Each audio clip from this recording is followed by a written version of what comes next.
Tai nukirminimas. Klausimas, kuris turi rūpėti kiekvienam gyvūnų augintojui. Kaip mes nukirminam šuniukus savo veislyne? Kokia yra mūsų praktika? Visuomet nukirminam šuniukus iki skiepo prieš 2 savaites.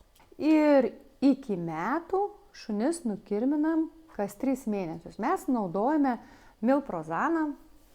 Čia ne reklama, čia tiesiog mes jį naudojame ir jis tikrai yra labai saugus ir šuniukam, ir kalėm.